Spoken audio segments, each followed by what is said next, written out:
South America is one of the most interesting places in the world.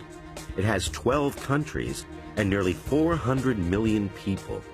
Some parts are very hot, other parts are cold and mountainous. There are rivers and lakes where people travel and work. There are places with few people and big cities where many people live.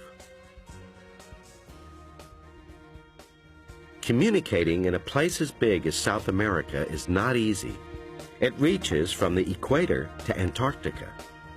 The Caribbean Sea is in the north, to the east is the Atlantic Ocean, and the Pacific Ocean is in the west. How do all the people in these different places talk to each other? The languages used most are Spanish and Portuguese, but there are many other languages too. Brazil is the biggest country in South America, famous for the city of Rio and its beautiful beaches. Almost all the people of Brazil speak Portuguese, but some also speak Guarani, a local language passed on from the people who lived in Brazil thousands of years ago. Colombia is the second biggest country in South America and is home to cities like Bogotá.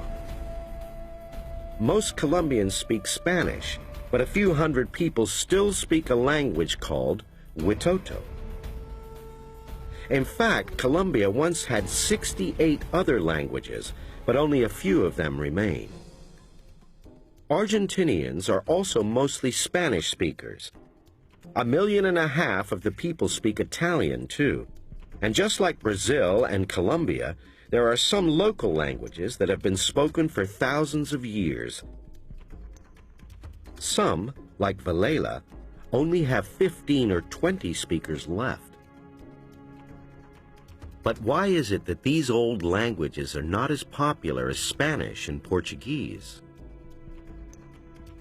Over 500 years ago, Europeans from Spain and Portugal arrived in South America just before 1500. They soon introduced their own languages. But before the Spanish and Portuguese came, there were many different people already living in South America, speaking hundreds of different languages. Some people still live in the same way as their ancestors did hundreds of years ago. They still speak the same languages.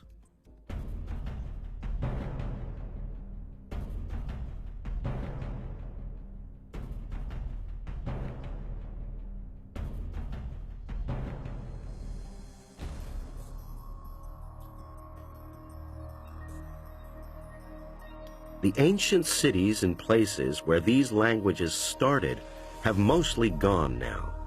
A few are left, but they are not busy anymore.